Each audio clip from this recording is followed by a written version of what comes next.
warahmatullahi wabarakatuh. Pada materi ini saya akan berbagi kepada Bapak Ibu guru sekalian bagaimana cara kita membuat sebuah tugas yang bentuknya adalah tugas kuis. Dalam tutorial ini saya menggunakan akun Belajar ID.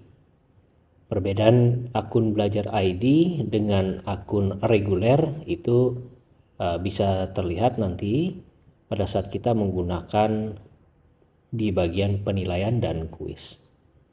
Baik, langsung saja untuk memasukkan tugas yang berupa kuis, kita bisa memilih tugas kelas.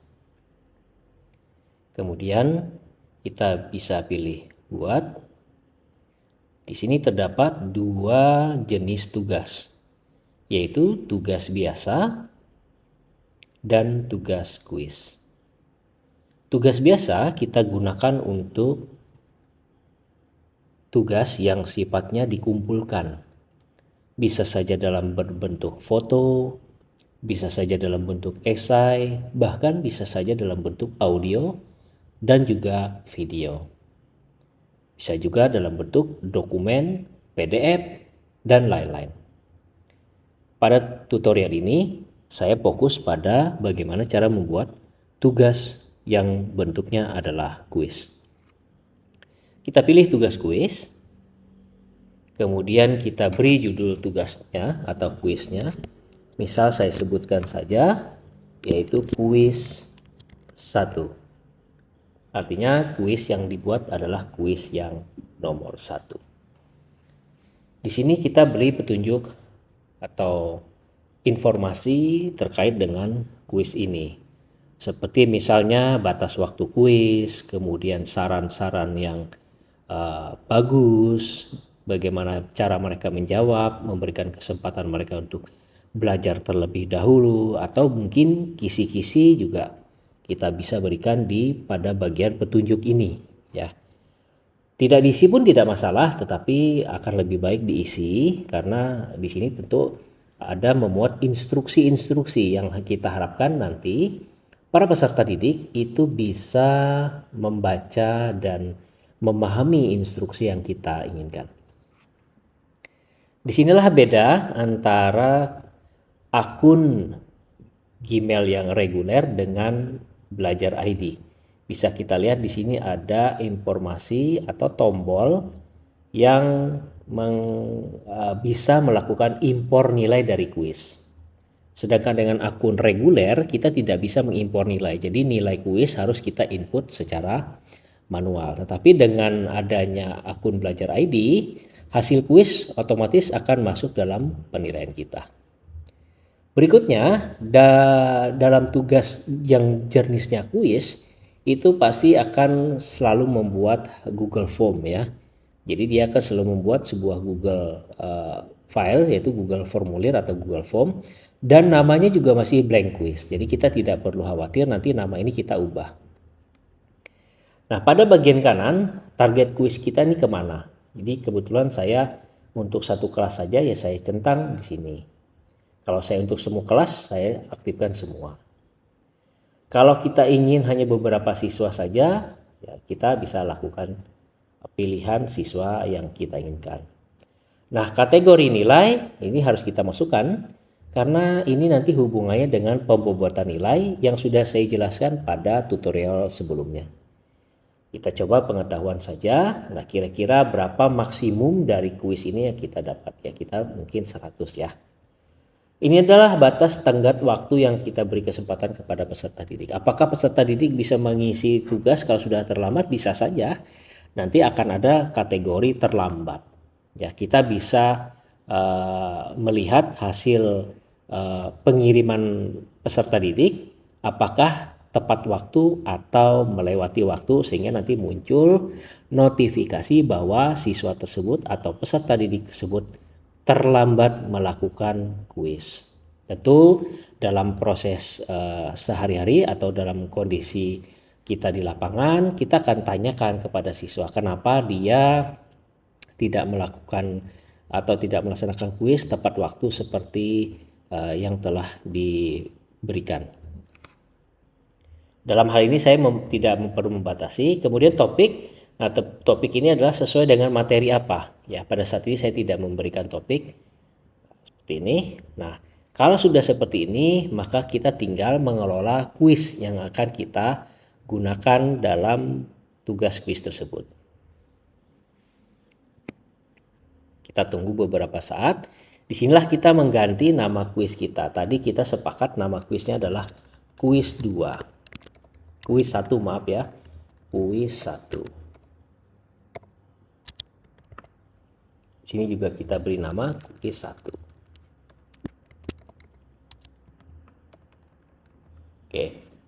Kita perlu memberikan deskripsi kuis 1 ini tentang apa. Mungkin seputaran materi, kemudian tujuan kita memberikan kuis dan sebagainya. Atau mungkin juga pengantar tentang kuis seperti kerjakanlah soal-soal berikut ini, pilihlah jawaban yang paling tepat, kerjakanlah dengan jujur dan sebagainya.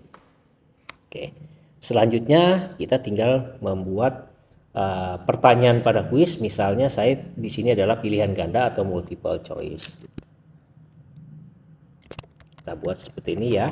Ini hanya contoh saja. Kemudian saya tambahkan seperti ini. Ini opsi biar sama ya. Opsi 1. Nah, saya sampai opsi 4 saja. Nah, saya perlu menambahkan kunci jawaban dari soal ini, mana nanti jawaban yang tepat. Jadi saya pilih kunci jawaban, anggap saja jawaban yang tepat adalah di opsi 3. Kemudian kita bisa memasukkan, kalau misalnya dia menjawab yang benar, kita bisa berikan tepat, jawaban Anda tepat dan sebagainya, atau yang lain. Atau jika dia jawabannya yang salah, kita bisa memberikan tolong baca materi ini, tentang ini dan sebagainya. Tentu itu akan lebih menjadi interaktif sehingga peserta didik yang mengikuti kuis ini mendapatkan informasi tentang apa sih yang harus dia pelajari. Kita simpan dulu. Nah, kita harus memberikan poin pada kuis ini atau pada butir soal ini supaya nanti kita bisa mengetahui berapa sih total poin yang akan didapat. Di sini terlihat poin 0. Anggap saja satu soal ini kita nilai 100. Jadi nanti siswa kalau benar menjawab ini dapat nilai 100. Kemudian kita klik selesai. Nah, tentu jawaban ini wajib diisi oleh anak-anak. Jadi kita pilih wajib diisi.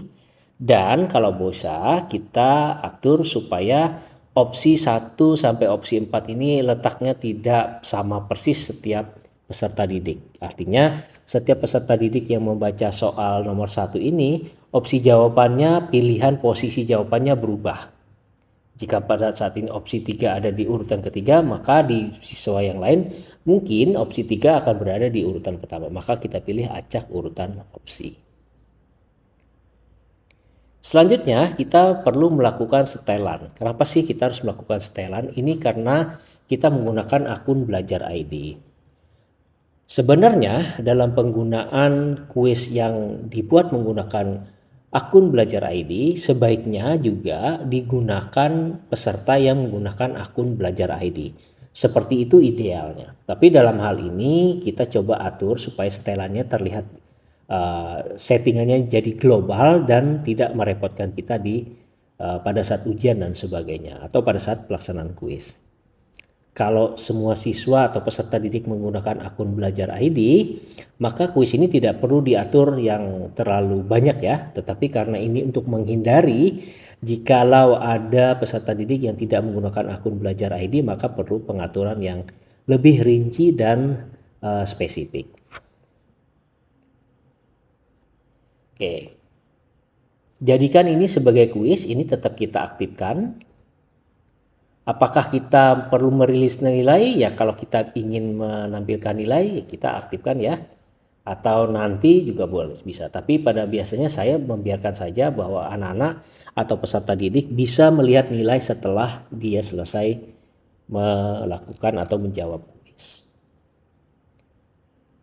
Nah, di sini pertanyaan tak terjawab. Responden dapat melihat pertanyaan yang tidak dijawab dengan benar. Artinya, para peserta didik tahu bahwa pilihan jawabannya benar dan salah.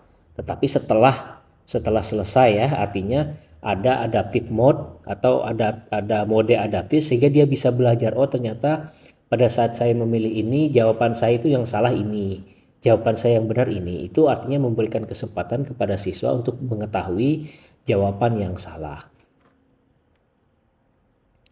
Jawaban yang benar, responden dapat melihat jawaban yang benar setelah nilai dirilis. Ini bisa juga ya. Ya, kita artinya dia bisa melihat jawaban yang benar. Kita pilih. Nilai poin. Responden dapat melihat poin total dan poin yang diterima untuk setiap jawaban. Jadi dia bisa melihat setiap poin itu ada, setiap butir soal itu ada skornya. Jadi dia tahu ya.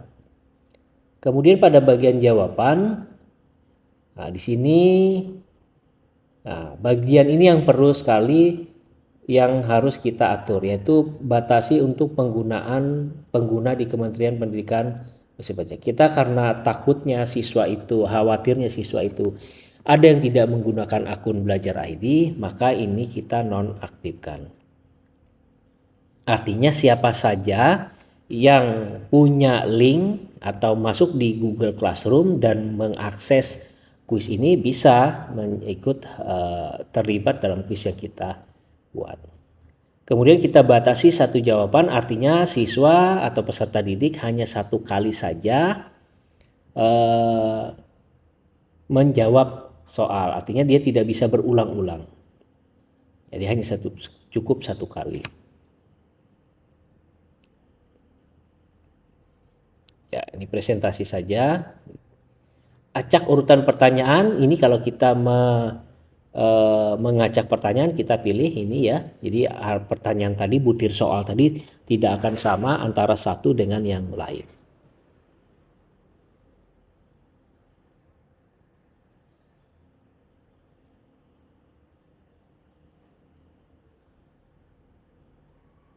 Seperti ini.